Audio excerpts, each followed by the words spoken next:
Salam əziz və hörmətli dostlar.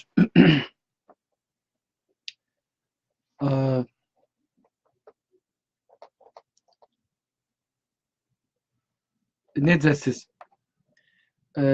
Umarım ki yaxşısınız. من کاش ببینم که چه کسایی هستن. موضوعی که امروز میخوام صحبت بکنم در رابطه با شوراهای انقلاب هستش، شوراهای شور و مشورت و انقلاب.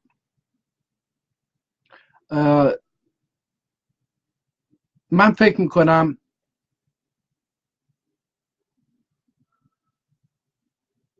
این مسئله خیلی مهمه. ما ملل ساکن در ایران، ترک و عرب و ترکمن و بلوچ و کرد و بقیه کسایی که خودشون رو ملت میدونن و حقی برای خودشون قائلن و فارس ها، مللی هستیم که در جایی قرار گرفتیم از نظر جغرافیایی که در دل بحران‌های سرنوشت ساز و در حال تغییر هستش. اگر ماها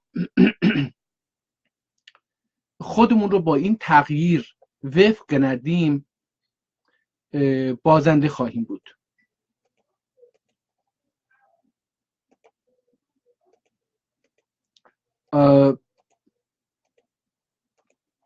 من فکر میکنم که ما حق نداریم بازنده باشیم.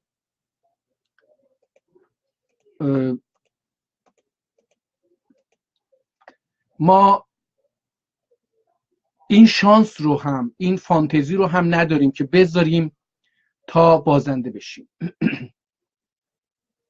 ایران در حال تغییره.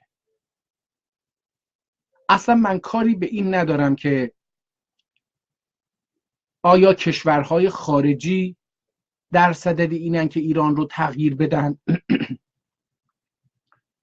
آیا توطئه‌ای در کاره؟ یا واقعا خود ملت به هر دلیلی، دلایل اقتصادی، سیاسی، گرانی، تورم، نارضایتی از دولت و قانون و سیستم دزدی ها و ناعدالتی ها و بی‌حقوقی ها و ضد حقوق بشری ها و اعدام ها و زندان ها و حقوقی که ملل میخوان و اونها رو نادیده میگیرن، آزادی هایی که مردم میخوان و اونها رو نادیده میگیرن، و اقوام و مللی که خواسته های شهروندی، ملی، حقوقی، انسانی دارن و اینها نادیده گرفته میشن، باعث این بحران ها هست یا نه؟ اصلا در این مورد نمیخوام صحبت بکنم.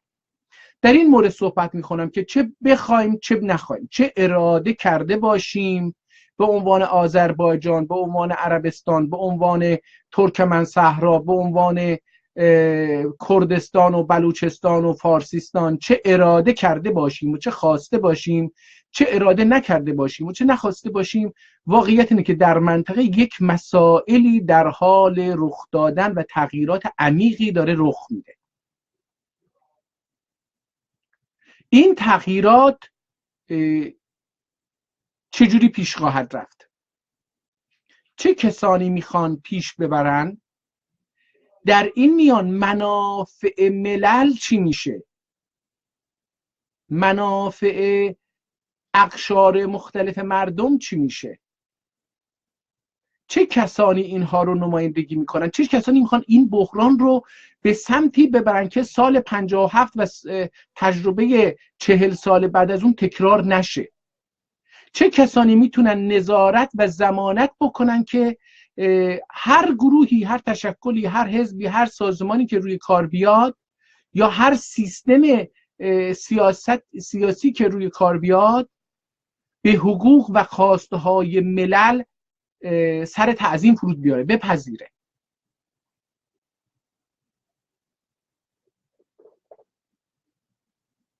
من فکر میکنم که ما باید قبل از این که وارد متن این تغییر بشیم باید خودمون رو سازماندهی بکنیم تا بتونیم وارد بشیم و در جریان تأثیر بذاریم و منافع ملی اقشار ملت یا ملل ساکن در ایران رو تأمین و تضمین بکنیم.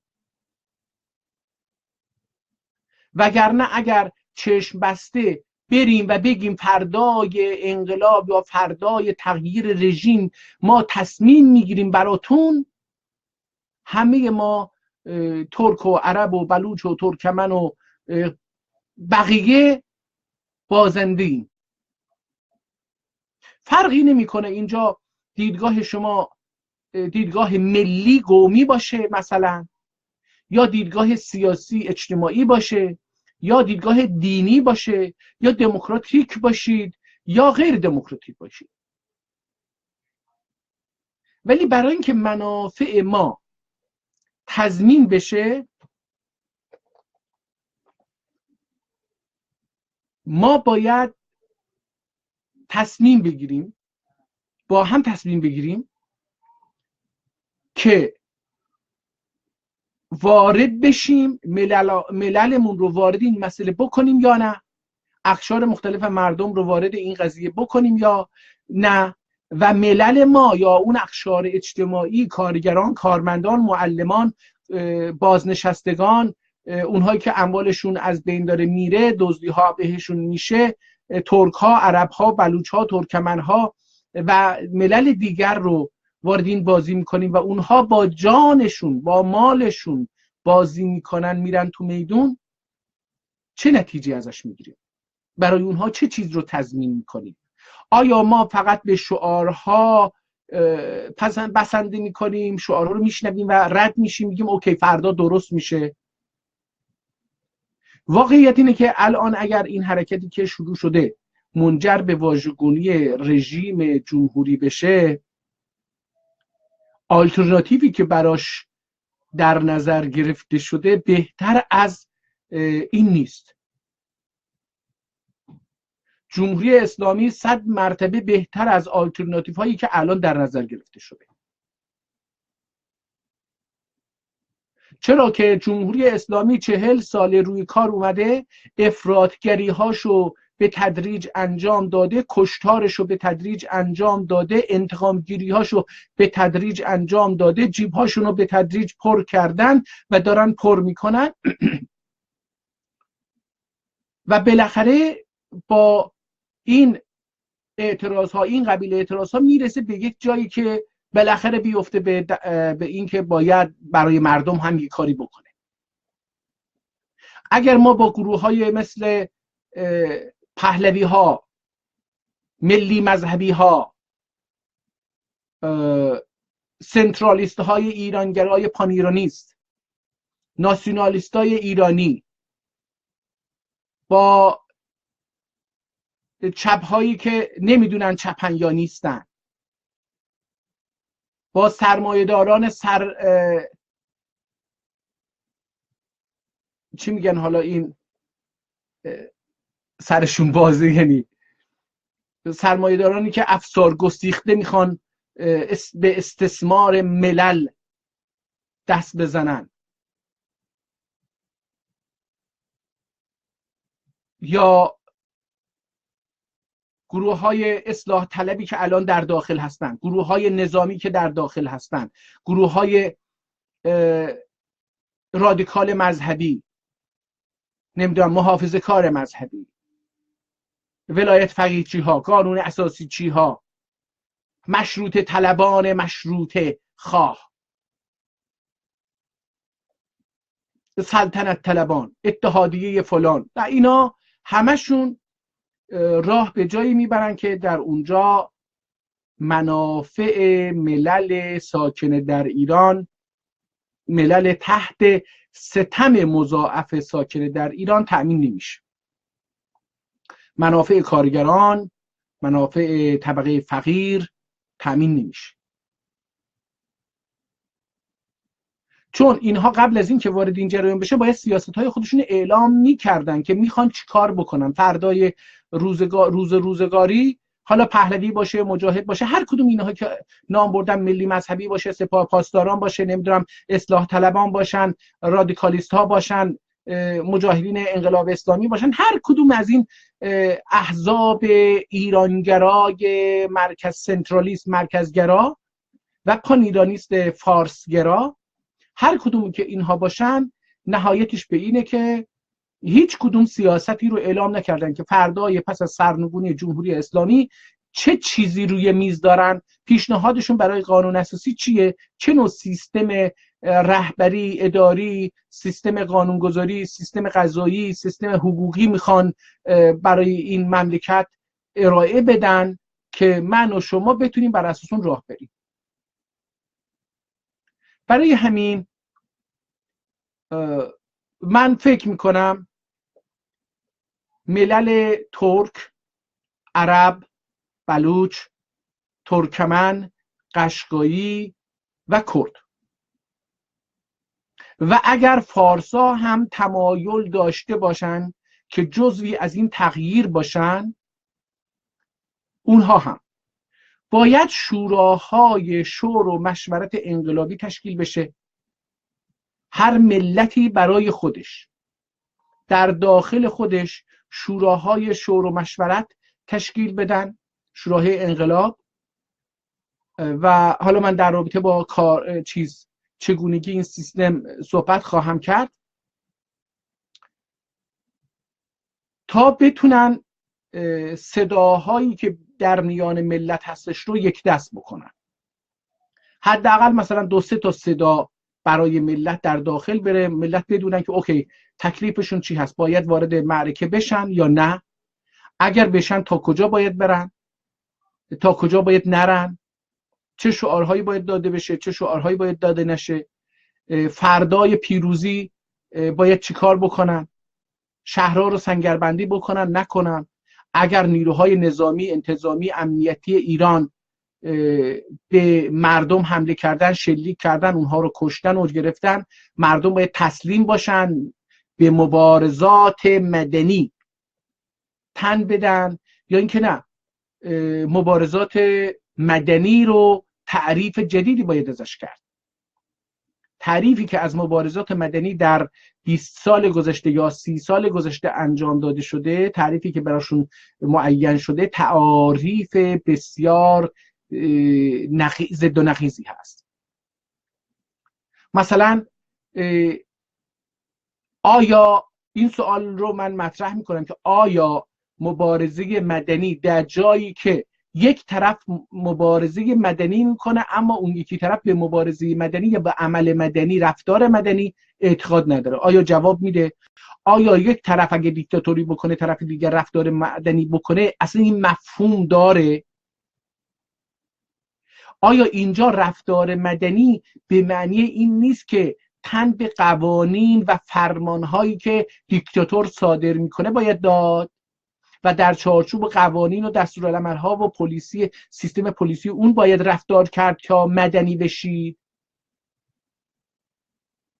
آیا در این معنا اجازه به شما میدن که علیه دیکتاتوری شورش بکنید و حقوق خودتون رو بخواهید، حقوق ملی خودتون رو بخواهید؟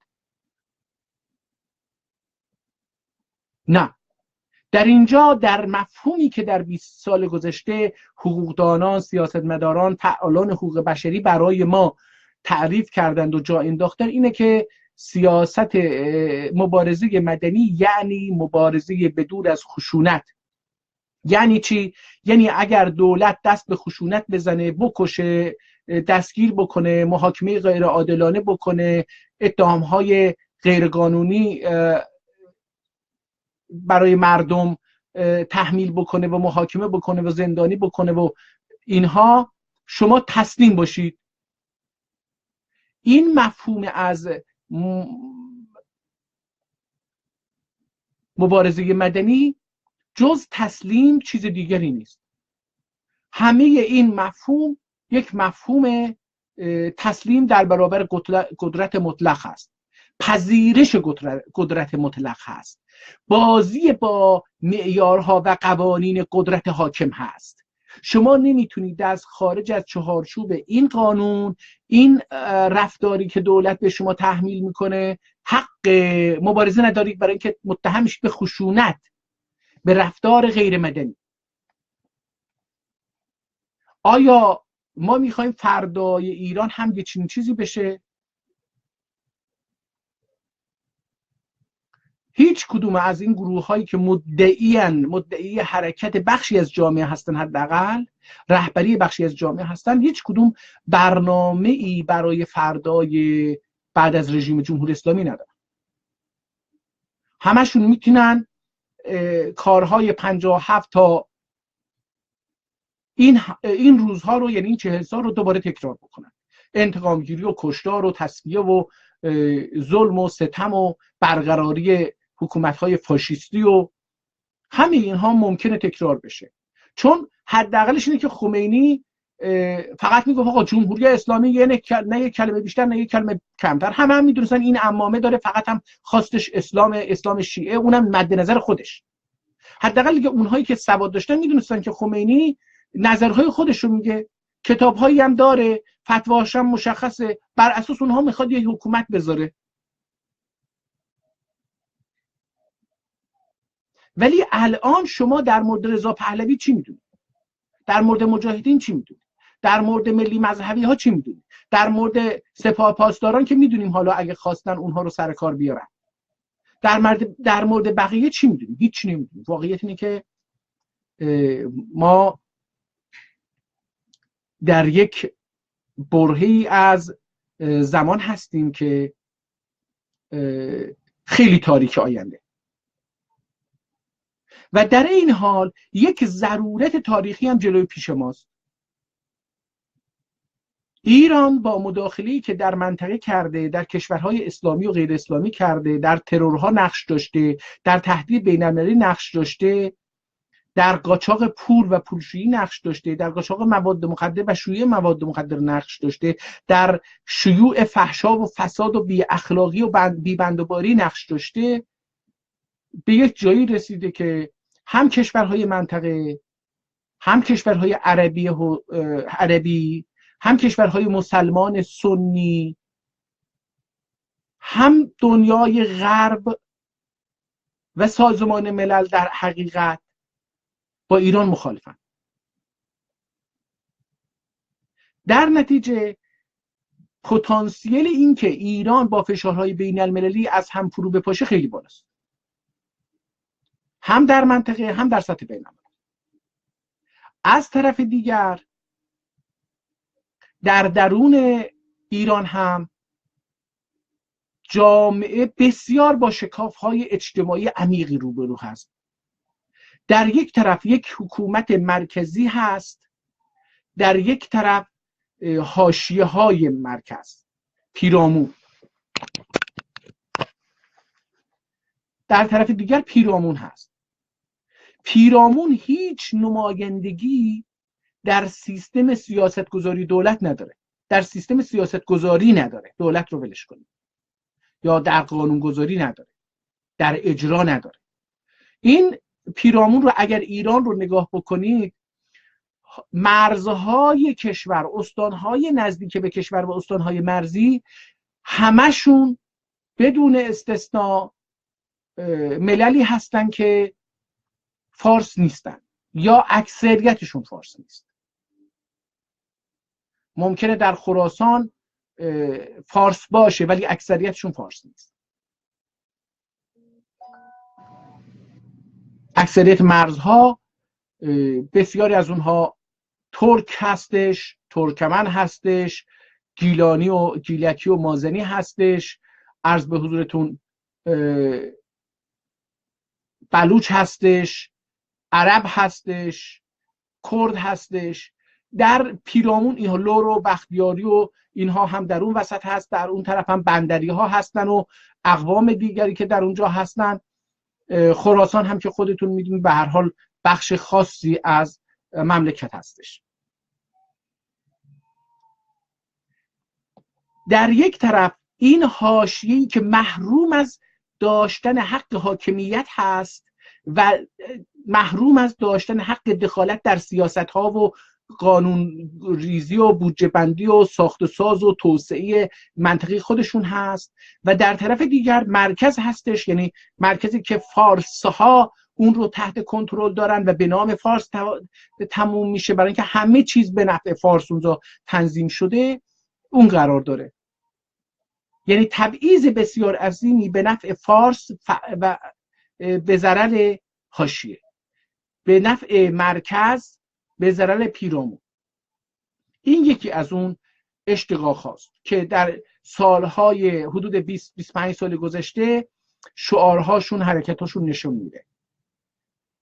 و فارسیسم یا سنترال یا اون مرکز نمیخواست و نمیخواهد و نخواهد خواست که به شکاف بین مرکز و پیرامون رو از میان برداره، قدرت رو بین پیرامون خودش تقسیم بکنه، هر استان رو، هر ملت رو اجازه بده که حق خودمختاری حداقل داخلی داشته باشن، یعنی در چارچوب مرزهای ایران. 1%، 1-2%، 3%، 5% مالیات به مرکز بدن، اما بقیه رو خودشون برای توسعه خودشون، سیاست‌های توسعه منطقی خودشون داشته باشن. از طرف دیگه مشکل دین داره.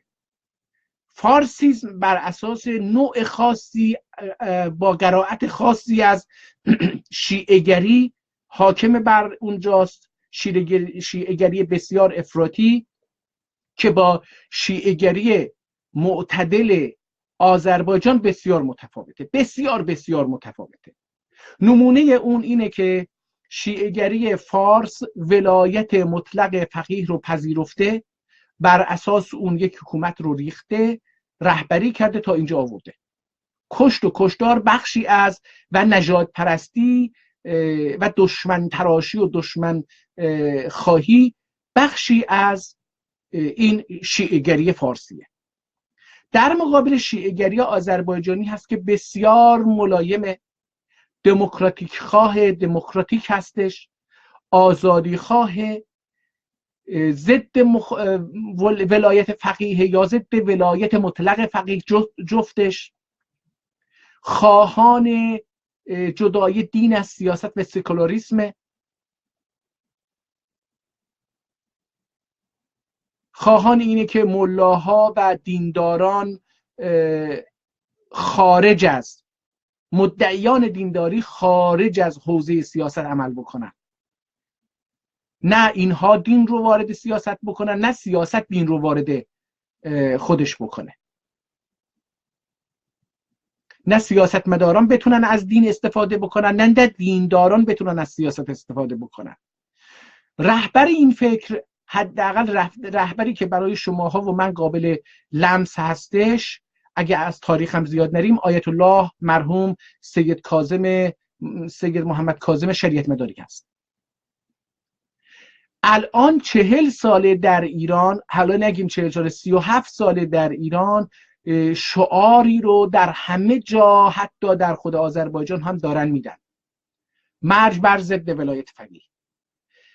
آیا در تهران ضد ولایت فقیه بوده در مباحث قانون اساسی قبل از اون و بعد از اون تصویب قانون اساسی؟ آیا در فارسیستان، شیراز و اصفهان و کاشان و یزد و کرمان و نمیدونم جاهای دیگه بحث این که ولایت فقیه غیر قانونی و غیر دینی هستش مطرح بوده؟ آیا این مطرح بوده که هر کس به قانون اساسی که درش ولایت مطلق فقیه هست رأی بده، این رأی باطله، این قانون باطله؟ چنین چیزی نبوده. تنها جایی که یه چنین نقطه نظری داشته و شیعه‌گریش بر اساس مخالفت با نفوذ دین و نفوذ دینداران در سیاست بوده، آذربایجان بود، آیت الله شریعت مداری بود. و 40 ساله همه دارن شعار مرگ بر ضد ولایت فقیه میدن و نمیدونن که نظرشون و نقطه نظرشون آذربایجان هست. یعنی 40 ساله در این مملکت مرگ بر آذربایجان داده میشه، مرگ بر شیعه آذربایجان داده میشه و کسی اصلا ککش نمیگزه. در کنار این جنگ بین شیعه فارس و شیعه ترک که حالا تاریخش بیشتر از رضا شاه شروع میشه میرسه به علی شریفی که اینها رو تئوریزه میکنه، یک جنگ شیعه فارس علیه سنی ها هست، یک جنگ دیگری هست علیه ارامنه و یهودی و بدون دین ها و دیندارانی که مورد پذیرش نیستن. بین زن و مرد یک شکاف بسیار عظیم حقوقی و جایگاه اجتماعی شغلی و درآمدی وجود داره.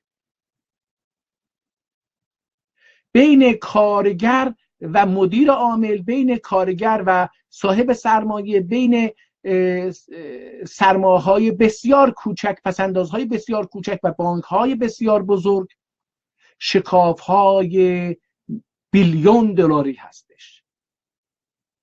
یعنی 1000 میلیارد دلاری شکاف هست فاصله و اینها به یه بحران منجر شده. حالا یک بحران جدیدی هم که این آقازاده ها هستن، آقازاده ها که نه، تخم و ترکه زاده های اصیل، اینا هم هستن که جدیدن اومدن و خودشون رو تخم و ترکه های اصیلی میدونن که به خاطر باباشون که در وزیر هستشه و رئیس جمهور هستشه و نمیدونم تو دولت 40 سال خورده، اینها آدم نشدن. بلکه اگه پدرشون هم اینجوری نبود اینها میتونستن. اینها اونقدر در رانت غرق شدن که نمیدونن در اثر رانت به اینجا رسیدن. حالا من طرحی که در اینجا مد نظرم هست اینه که ملت ترک آذربایجان، ملت عرب الاهواز، ملت بلوچ، ملت ترکمن، ملت قشقایی، ملت کرد بیان یک شوراهای مرکزی تشکیل بدن. این شوراهای شور و مشورت، شوراهای انقلابی گذر باشه، دوران گذار باشه، سیاست‌ها و خواست‌های ملی منطقه خودشون رو در نظر بگیرن، سیاست گذاری بکنن، حالا بحث بکنن و بر اساس اون ببینن آیا میتونن با دیگر ملل و به خصوص با فارس ها، با رهبران گروه های مختلف فارس میخوان همکاری بکنن یا نه. اگر بخوان همکاری بکنن تحت چه شرایطی و تحت چه تضمینی میخوان همکاری بکنن. من فکر میکنم که برای این کار این شوراها در 2 مرحله میتونه انجام بگیره، تشکیل بشه در 2 سطح. یکی در داخل کشور باشه، در میان مردمی که در داخل هستن تصمیم بگیرن که در هر شهری شورای انقلاب خودش و شورای مشورت انقلابی خودش رو تأسیس بکنه.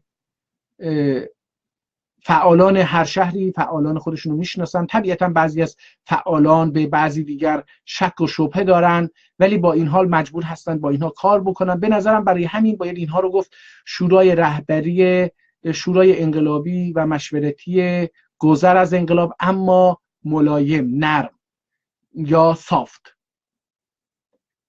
برای اینکه اینها نمیتونن بعضی از تصمیم‌های بسیار جدی رو، مثلا آیا استقلال برن یا نه، آیا شهرها رو سنگربندی بکنن یا نه، اینها رو نمیتونن اعلام بکنن. علیه دولت سلاح بردارن یا نه. الان برید خیابون بریزید، اگه پلیس به شما شلیک کرد شما هم شلیک بکنید، نمیتونن بدن. ولی میتونن اعلامیه هایی رو صادر بکنن، نظرهای اون شهر رو بدن، با بقیه شهرها در تماس باشن، با شهرهای دیگه همکاری بکنن. اگر شما فردا میایید سر خیابون ها ما هم میاییم و این یک نوع شبکه همکاری شورایی بین شهری برقرار بشه تا بتونن همزمان با هم حرکتانشون رو سازماندهی بکنن. این در سطح شهرهاست که میتونه به استانی و بعد به ملی تبدیل بشه، یعنی هر ملتی در دل خودش نهایتا یک کمیته، یک شورای انقلاب 11 نفره یا 13 نفره یا 15 نفره داشته باشه که اینها یا کمتر یا بیشتر 7 نفره باشه یا حالا کم و بیشتر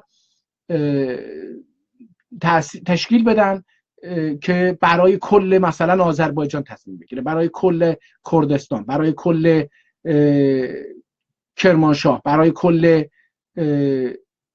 ارزم به حضورتون عرب ها، برای کل بلوچ ها، برای کل ترکمن ها، برای کل قشقایی ها تصمیم بگیرن. ولی هر شهری هم میتونه با توجه به موقعیت و امکانات خودش، با توجه به همسایه هاش، با توجه به حساسیت های شهری خودش اونجا سیاست های خاص خودش هم داشته باشه. در حقیقت ما به 3 مقطع از شورا معتقد هستم، مثل همون چیزی که الان در بسیاری از کشورهای فدرالیست وجود داره: شهرهای کوچک یا شهری، استانی و ملی.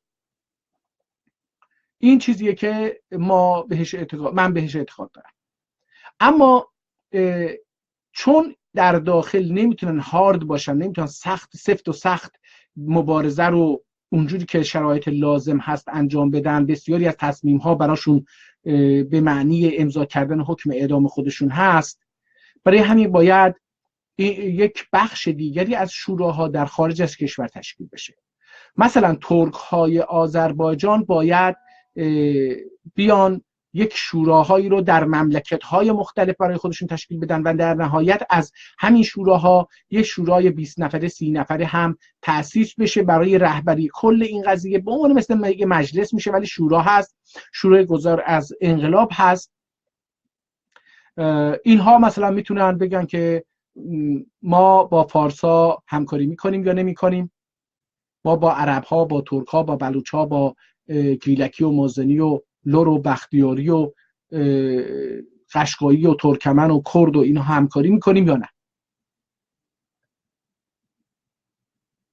و آیا ما خواهان موندن در چارچوب ایران فعلی هستیم؟ آیا ما میخوایم مستقل بشیم اما کنفدرال باشیم؟ آیا میخوایم ما مستقل نباشیم اما یک کشور فدرال تشکیل بدیم؟ آیا ما میخواهیم یک خودمختاری کامل در داخل ایران داشته باشیم یا میخوایم یک خودمختاری محدود داشته باشیم؟ یا میخوایم به شکل ایالت‌ها استان‌هایی که الان هستیم باشیم؟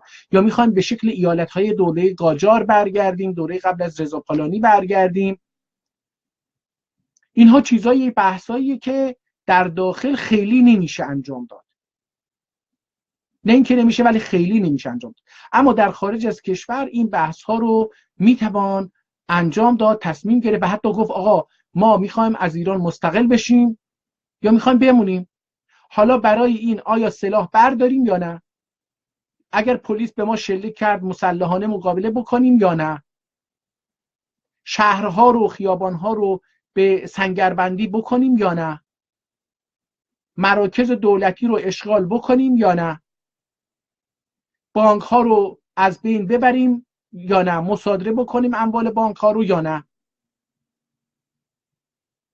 اموال دولتی رو مصادره بکنیم یا نه؟ اینها بخش های مهمی از اون چیزایی که در داخل نمیشه در موردش حرف زد ولی در خارج از کشور میشه در این باره صحبت کرد، تصمیم گرفت و ابلاغ کرد. و اون وقت هر شورایی، مثلا شورای انقلاب، شورای مشورتی آذربایجان میتونه اعلام بکنه که آذربایجانی ها در این شرایط با فارسا نمیتونن همکاری بکنن. الان شرایط مهیاست برای اینکه آذربایجان بتونه سرنوشت تاریخی خودشو از ایران جدا بکنه. اگر پلیس به شما شلیک کرد پاسخ بدید.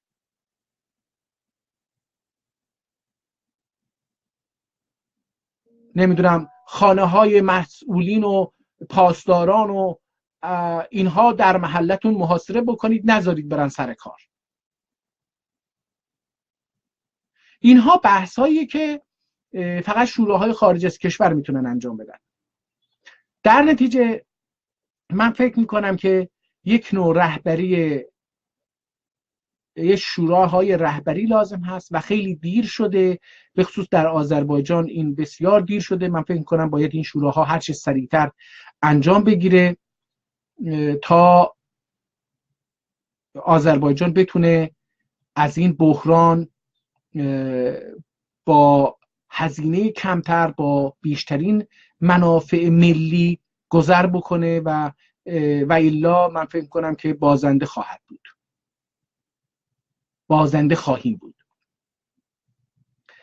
مرحوم پیشوری در 1325 اگر به جای اینکه 1325 اون حرکت رو شروع بکنه، اگر 4 سال قبل 2 سال قبل هم شروع کرده بود، حرکت خیلی قدرتمندتر میشد.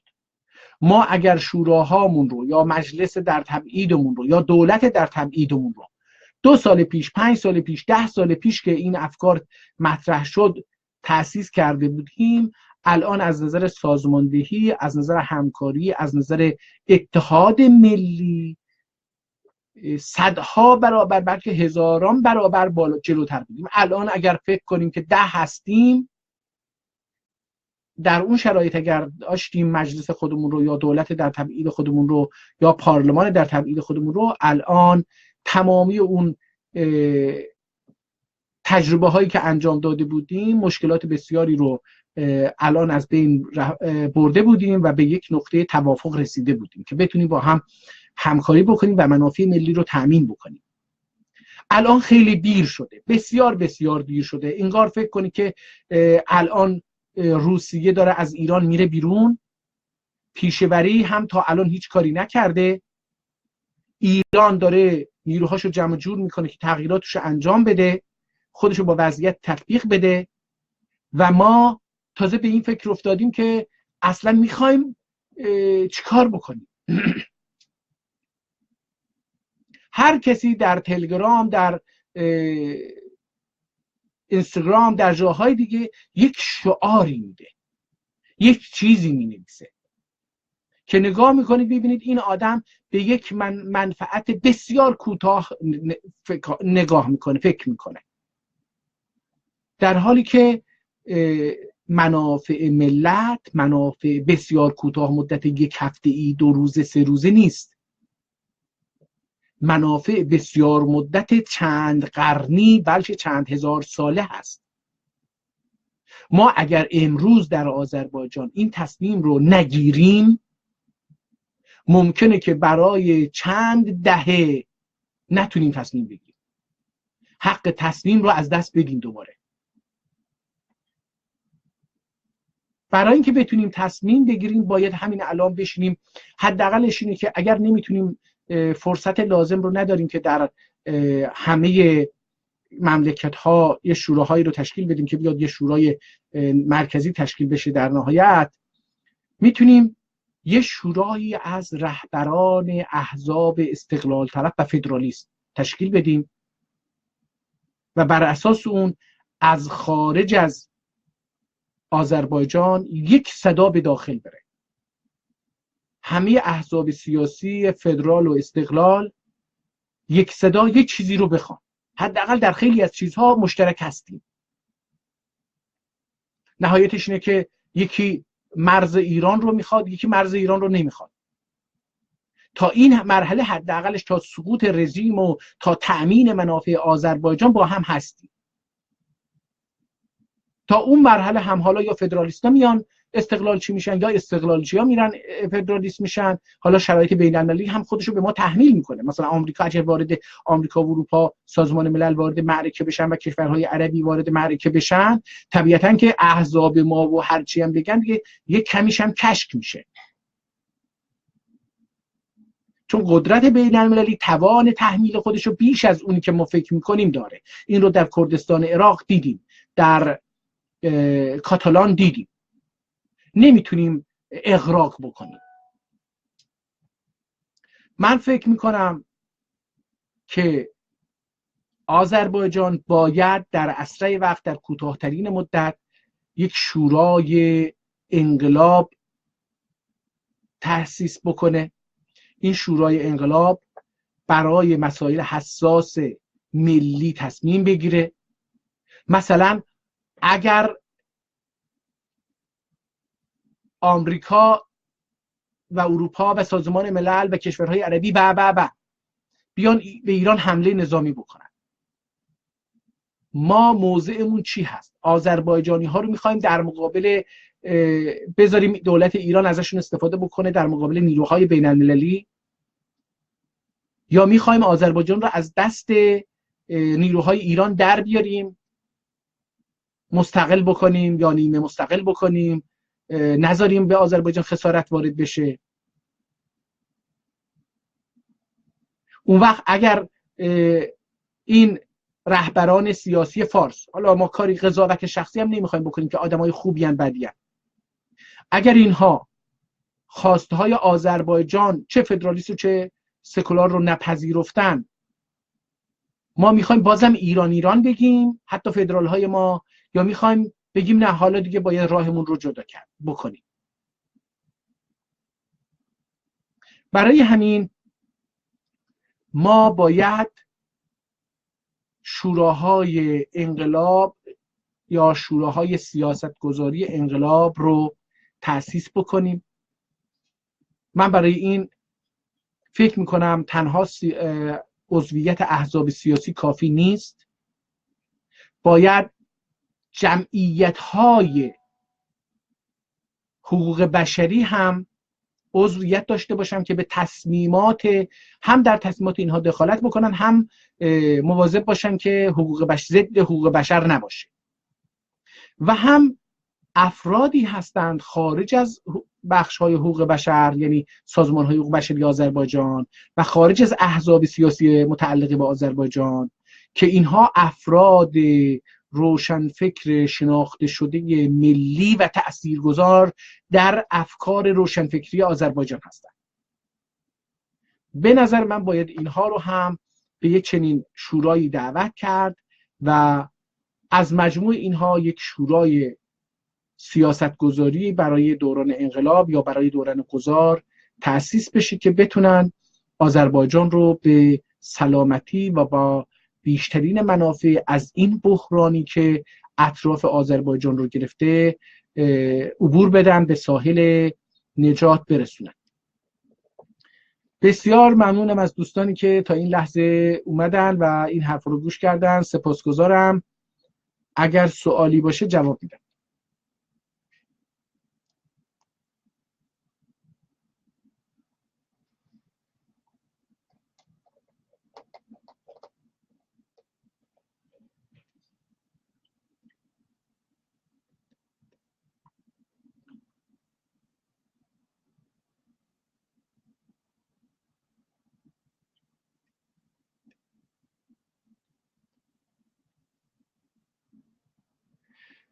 علی اصغر ظریفی نوشتن که حرکت ملی آذربایجان در این چند سال دچار افتراق شده و فعالان ترک فعلا نتوانستن در مورد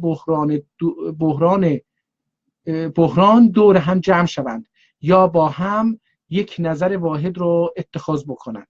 در اعتراضات اخیر این افتراق به وضوح دیده شد.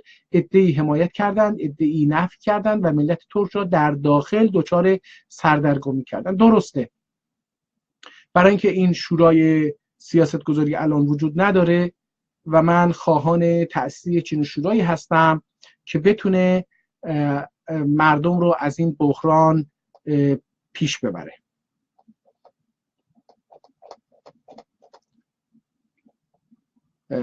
ایماز در شوری گفتن که توی این چند روز متوجه شدم که ترک‌های خیانتکار در خدمت نظام ایران از همه آخوندها خطرناک‌ترند.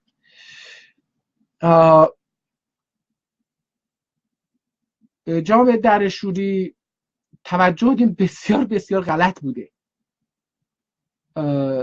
ما علیه رژیم هستیم، آذربایجان همیشه علیه رژیم بوده و بارها هم به خیابانها اومده و علیه رژیم اقدام کرده، ولی هیچ حمایتی از شماها ندیده، نه از در شوری هاشون، نه از فارس هاشون، نه از دیگر مللشون و اقوامشون. تنها مونده، خیلی هم تنها مونده، دست تنها مونده دستنها جنگیده، دستجنجا زندان رفته، دستنها شکنجه شده، دستنها فعالان سیاسیش زندانهای بسیار طویل المدت گرفتن و این نشون میده که آذربایجان طرفدار ملا و رژیم نیست.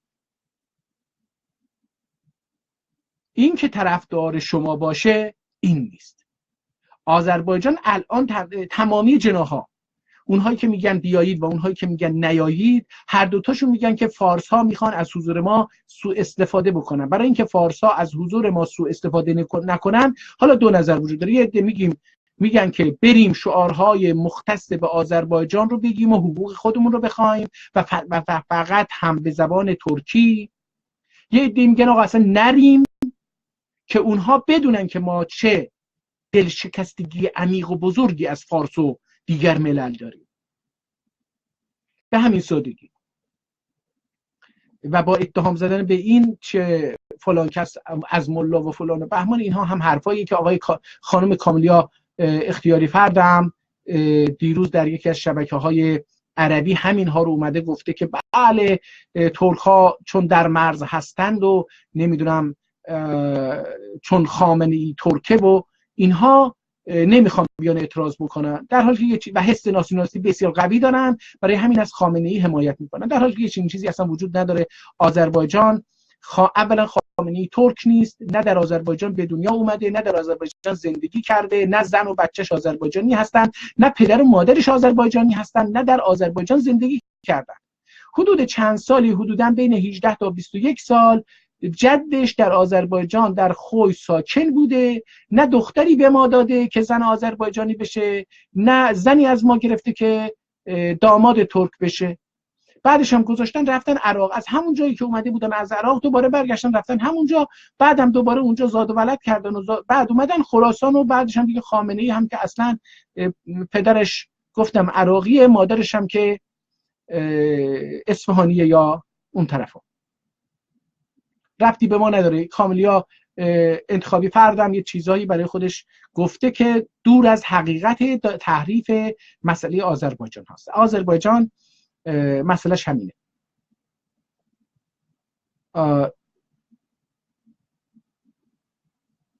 آقای فخیمی هم که به اندازه شأن خودش حرف زده، جناب ظریفی هم که خوندیم چی گفته، همین. بسیار متشکرم. ظاهرا سوالی نیست. برای شماها روز خوشی آرزو میکنم. روز و شبتون خوش.